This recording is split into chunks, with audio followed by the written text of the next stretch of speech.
Je suis le coordonnateur des jeunes de la coalition Aly Ngouille Ndiaye 2024. Nous sommes venus ici au nom du président Aly Ngouille Ndiaye pour déposer sa caution qui a été vraiment mobilisée par tous ses militants, ses sympathisants et ses alliés. C'est une opération que le président Aly Ngouille Ndiaye voudrait épargner à ses militants. Autant il ne voudrait pas mettre cette pression sur ses militants, autant ces militants étaient déterminés pour l'amener à comprendre que le projet qu'il porte, il le porte au nom du peuple sénégalais, particulièrement sa jeunesse.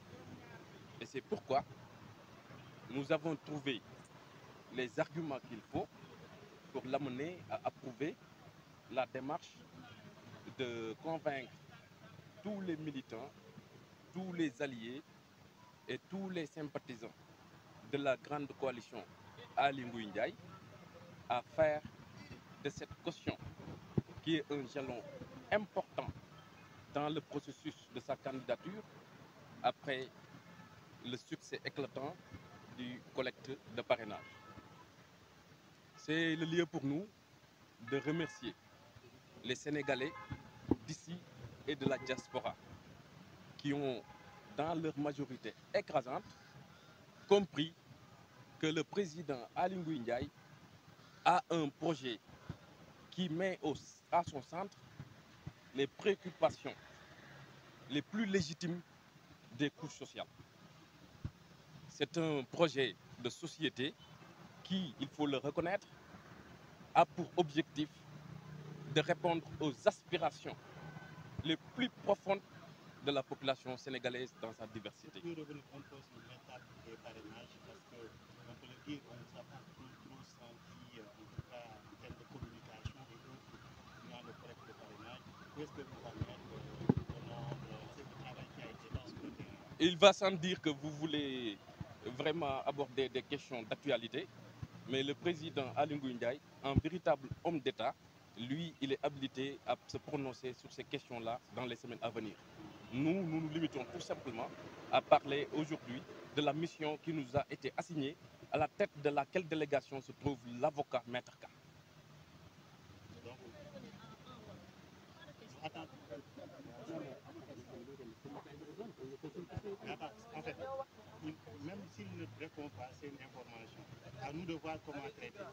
Voilà. Si vous ne pouvez pas répondre, comme vous l'avez fait tantôt, il y a une personne habilitée à répondre. Ça veut dire que, voilà. Il faut comprendre. C'était juste pour savoir, parce que tous les candidats sont sur le terrain, on les voit. Moi, je peux répondre sur ça. Voilà, c'est juste ça, quoi. Moi, je peux répondre sur ça. Je peux répondre sur le parrainage.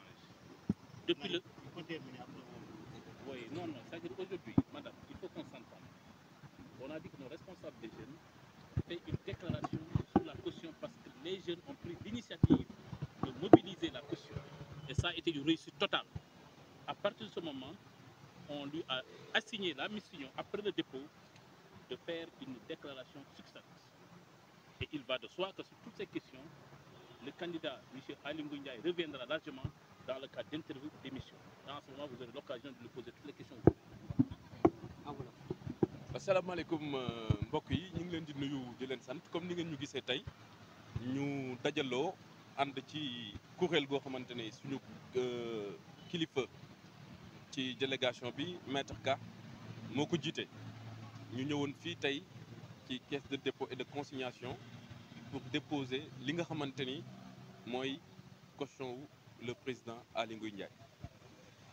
léegi nag tey caution boobu noonu baax na sénégalais yi xam ni ñi nga xamante ne ñooy ay àndandoowam ci politique ñii ñu tuddee leen ay militants mais ñeneen ñi ñu tuddee leen ay nit yu am cofeel ci moom ñooñu ba jeunesse bi amee seen initiative ñu waxtaan ñu ni ñun dañoo bëgg a jël en charge sa caution ñu fay ko ba ñu ci demee wax ak moom ci début bi moom nekkul loo xamante ni mébétam la woon ndax bañ a teg kenn coono mais ni mu ñu ko doon bañalee noonu ñun aussi la suñu taxawaay matee woon ci dañ ko wax a def parce que defuñu ko pour moom mais dañ ko wax a def pour le Sénégal li ñu wax a xam ci loolu rek mooy le président Aly Ngouille Ndiaye candidature am du pour moom du pour ñun du pour koo xamante ni rek sax sympathisant nga mais c'est pour le Sénégal te ku dem ba nga xamante ni gis nga projet bi mu am nga gis jaar-jaaram nga gis taxawaay bi nit ki mës a am ci réew mi da ngay xam mbëggeel gi mu am ci Sénégal te yaakaar naa ne Sénégal tey loolu la soxla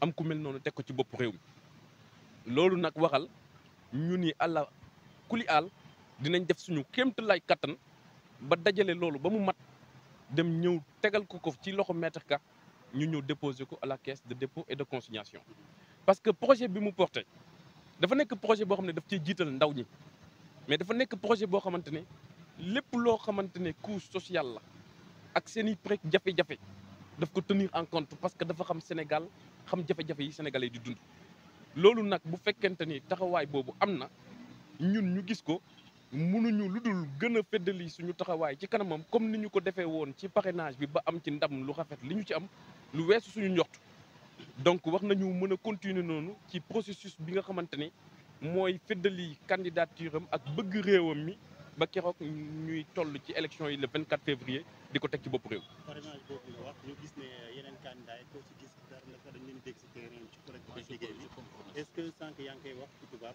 est-ce que yéen jot ngeen am nombre de parrain ak ban liggéey ngeen defagum ci lu jëm ci wàllu. pour la question du parrainage kooku ñi ngi ànd ak Maître Ka mën na ci tontu li ma ci mën a expliquer lu gàtt rek mooy président Ali kenn gisu ko mu génn ci terrain bi mi ngi toog ci biir këram te xam naa ni askanu Sénégal fekk nañ ko fa li ñu wax a jëflante ak moom jëflante nañ ko ak moom ñu sant leen bu baax di leen gërëm loolu nag dégg-dégg lay laaj ku génnul sa kër mobiliser woo demoo wax ak kenn mais yaa ngi toog sa kër nit ñi fekk la fa loolu li nga xamante ne mën nañ ko ca dégg te waxuma dara ci parrainage mooy yaa ñuy jiite daal daa gën a wóor loolu moom mën naa ko ca waxaale yaa ñuy jiite yaa ñu doy daa gën a wóor fi nga toog ngay toog ñu fekk la fa loolu Maître Ka dina ci tontu.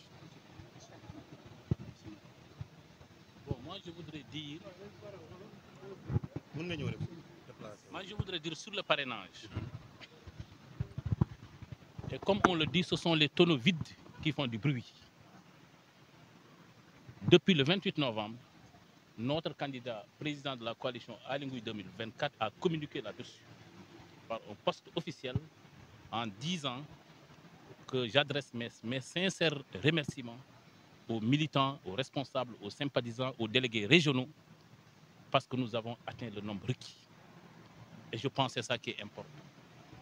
Et nous sommes prêts les prochains jours à déposer notre dossier complet, y compris le parrainage.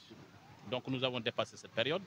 Nous avons senti les Sénégalais se mobiliser autour de la candidature de M. Aly Ngouille Ndiaye, jeunes, femmes, hommes, paysans, éleveurs et intellectuels, y compris même des parlementaires. L'avenir nous révélera. On y verra beaucoup plus clair les prochains mois. Si vous le permettez, les autres candidats sont sur le terrain qui subissent même, je peux dire, les foudres de l'État du Sénégal, à l'image de Khalifa Babacar Sall, les Bougane et autres. Aly Ngouille, on ne l'a pas encore vu sur le terrain aller à la rencontre de ces militants. Qu'est-ce qu'il y a? Qu'est-ce qui se passe? Ou c'est une stratégie que vous avez adoptée? C'est une option. Ceux qui ont opté d'aller affronter les gendarmes ou les policiers sur le terrain, c'est leur option. Nous, notre candidat, le peuple court derrière notre candidat. On le trouve chez lui, on le trouve dans sa permanence et on lui amène les parrains. Cela nous suffit. Le contact leader militant. Le contact est des... Tu sais, Aly Ngouille Ndiaye, c'est un homme du sérail. C'est quelqu'un qui a été quand même au cœur de l'État. Ministre de l'Intérieur pendant 3 ans, ministre de l'Agriculture. Donc il connaît parfaitement le Sénégal. C'est un bon talibé aussi. Donc il peut, sans bouger, communiquer et être au contact avec un contact extrêmement chaleureux, j'allais dire, avec tous les militants. Donc ça, on a le droit. Donc je laisse mon doyen dire au mot à wolof.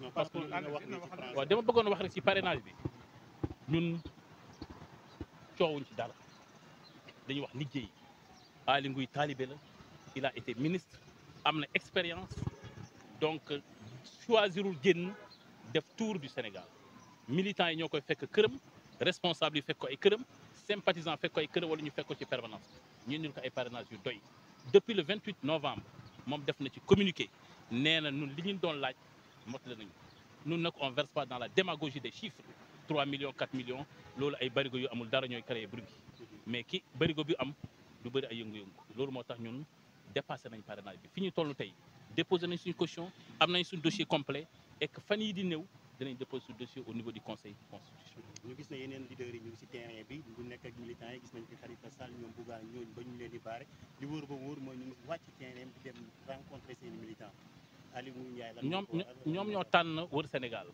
ñun wër nañu Sénégal yàgg na xam nañ li nekk si li yëngu si dëkk bi xam nañ li yëngu si Sénégal xam nañu jafe-jafe yi militants yi ñoo ñuy fekk si responsables yi fekk suñu sympathisants yi fekk suñu béykat yi fekk suñu étudiants yi fekk suñu toute la jeunesse du Sénégal fekk ñu ba ñu max le suñu parrainage je pense que c'est ça qui est important merci en pulaar